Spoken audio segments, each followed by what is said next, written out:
भगवान की बातें इस YouTube चैनल पर आपका स्वागत है। चल रही श्रृंखला भगवान शंकराचार्य जी की जीवन कथा, भगवान शंकराचार्य जी की लाइफ स्टोरी, जहां आपके लिए हम भगवान शंकराचार्य जी के जीवन से जुड़ी कुछ महत्वपूर्ण घटनाएं लेके आ रहे हैं जो कि सिद्ध करती हैं कि भगवान शंकराचार्य साक्षात भगवान शंकर। और पिछले कैप्सूल में आपने सुना जब भगवान शंकराचार्य मंडन मिश्र के घर पहुंचे और उन्होंने भोजन भिक्षा दी भगवान वेद व्यास और महर्षि जैमिनी के समझाने पर, क्योंकि पहले मंडन मिश्र उनका निरादर कर रहे थे। तो उस भिक्षा को ना लेकर भगवान शंकराचार्य ने कहा हम आपसे शास्त्रार्थ करना चाहते हैं, और जिस पर मंडन मिश्र मान गए और वो जज बनाना चाहते थे भगवान वेद व्यास जी को और महर्षि जैमिनी को। पर उन्होंने कहा कि मंडन मिश्र जी की पत्नी स्वयं माता सरस्वती हैं, तो उनको जज बनाया जाए। तो शर्त ये रखी गई कि जो हारेगा दोनों में से वो उसका शिष्य बन जाएगा। मतलब अगर भगवान शंकराचार्य जी हारते हैं तो मंडन मिश्र के शिष्य बन जाएंगे, और अगर मंडन मिश्र हारते हैं तो भगवान शंकराचार्य जी के शिष्य बन जाएंगे। तो आइए देखते हैं आगे क्या हुआ। पहले स्तुति। शंकरम शंकराचार्यम केशवम बादरायणम सूत्र भाष्य कृतो वंदे भगवंतो पुनः पुनः ईश्वरो गुरार्वेति मूर्ति भेद विभागिनी व्योमवद व्याप्त ध्याय दक्षिणामूर्तये गुरुर्ब्रह्मा गुरुर्विष्णु गुरुर्देव महेश्वरा गुरुर्साक्षात् परब्रह्म तस्मै श्री गुरुवे नमः तस्मै श्री गुरुवे नमः। तो उनकी पत्नी उभय भारती, मंडन मिश्र जी की पत्नी, उनको जज बनाया गया।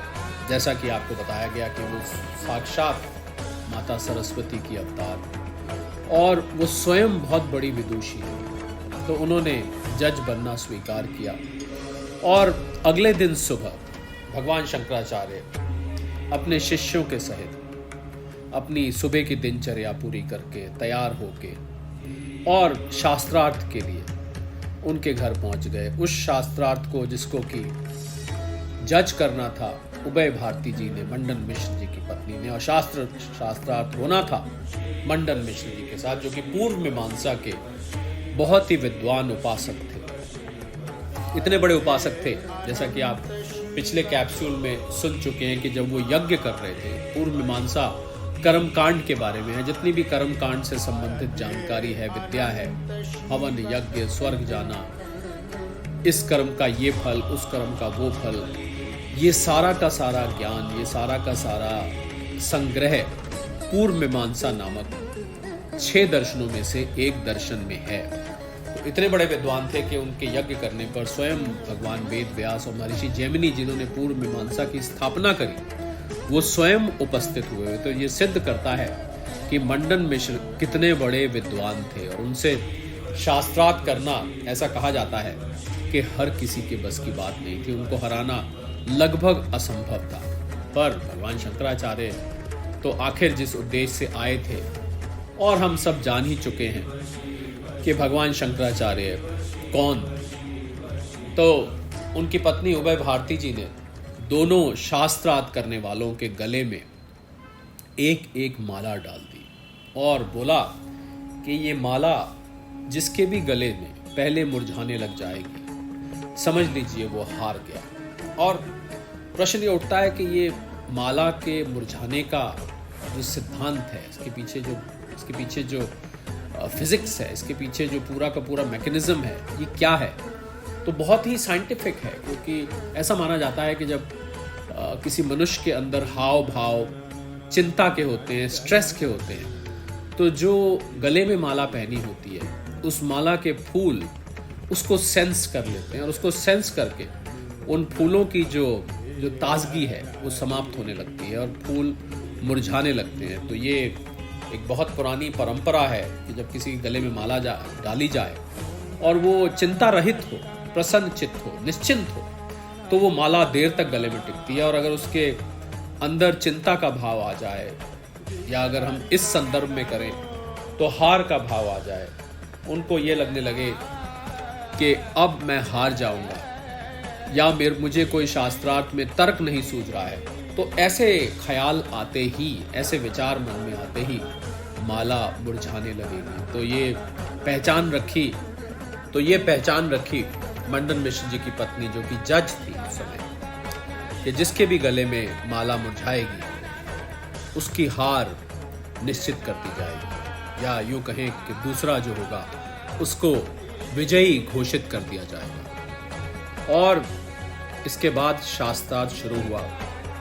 बहुत ही कठिन शास्त्रार्थ, एक तरफ से प्रश्न आते उसका उत्तर आता, दूसरी तरफ से प्रश्न आते उसका उत्तर आता, और बाकायदा पूरा आदर सत्कार भगवान शंकराचार्य जी का साथ साथ चलता रहा। दोपहर में भोजन के लिए प्रस्थान करते, भोजन करते, उसके बाद फिर शास्त्रार्थ शुरू हो जाता है। ऐसा कहा जाता है कि 5-6 दिन तक लगातार ये शास्त्रार्थ चलता रहा। जैसे ही भोजन का समय होता था तो उभय भारती जी उनको भोजन के लिए बुला लेती थी। उतनी देर शास्त्रार्थ रुकता था और फिर चल पड़ता था। तो 5-6 दिन लगातार शास्त्र चलता रहा, शास्त्रों पर चिंतन चलता रहा, शास्त्रार्थ चलता रहा, और किसी के भी मुख पर कोई चिंता नहीं दिखाई दी। दोनों में से किसी के मुख पर, दोनों की मालाएं हरी भरी दिखाई। और जितने भी तर्क वितर्क मंडन मिश्र जी को पता थे, उन्होंने सब तर्क वितर्कों का प्रहार एक तरह से भगवान शंकराचार्य पर करा और कठिन से कठिन तर्क दिए। शंकराचार्य जी ने बड़ी ही सुंदरता से उन सब के उत्तर दिए। ऐसे ऐसे उत्तर दिए कि मंडन मिश्र भी सुन के दंग रह गए, क्योंकि उनके आगे आज तक कोई भी विद्वान टिका नहीं था। और भगवान शंकराचार्य जी के जितने भी सिद्धांत, जो शास्त्रार्थ की बातें उन्होंने कही, वो सब अद्वैत से संबंधित थी, वो सब वेदांत की थी, जिसके भगवान शंकराचार्य जिसका प्रचार करने आए थे, जिस पे उन्होंने भाष्य किया था। और दूसरी तरफ से मंडन मिश्र जी के जितने भी तर्क वितर्क थे, वो सब द्वैत पे थे, क्योंकि वो तो पूर्व मीमांसा के उपासक थे, जिसमें कि द्वैत लेके चला जाता है। वो सब कर्म कांड पर है। और देते देते अंततः भगवान शंकराचार्य जी ने ऐसे ऐसे तर्क दिए जिसका मंडन मिश्र जी के पास कोई उत्तर नहीं बना।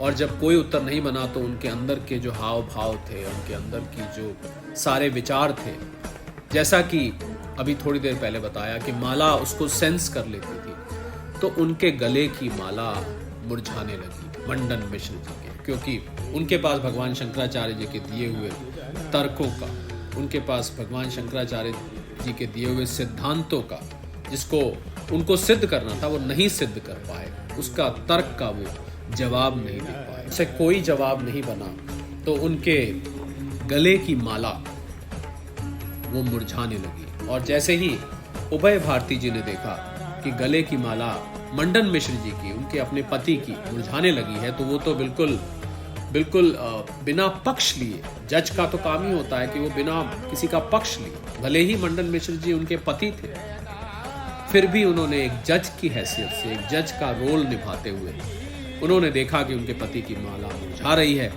और उन्होंने भगवान शंकराचार्य जी को विजयी घोषित कर दिया। आज ये कैप्सूल यहीं तक रखेंगे।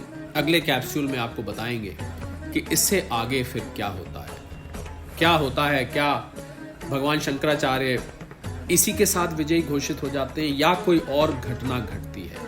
तो भगवान शंकराचार्य जी की स्तुति के साथ इस कैप्सूल को यहीं विराम देते हैं, इस वादे के साथ कि आपके साथ अगले कैप्सूल में फिर जुड़ेंगे। शंकरम शंकराचार्यम केशवम बादरायणम सूत्र भाष्य कृतो वंदे भगवंतो पुनः पुनः ईश्वरो गुरार्मेति मूर्ति भेद विभागने व्योमवत व्याप्त दयाय दक्षिणामूर्तये नमः। गुरुर्ब्रह्मा गुरुर्विष्णु गुरुर्देव महेश्वरा गुरुर साक्षात परब्रह्म तस्मै श्री गुरुवे नमः। तस्मै श्री गुरुवे नमः। सादर प्रणाम।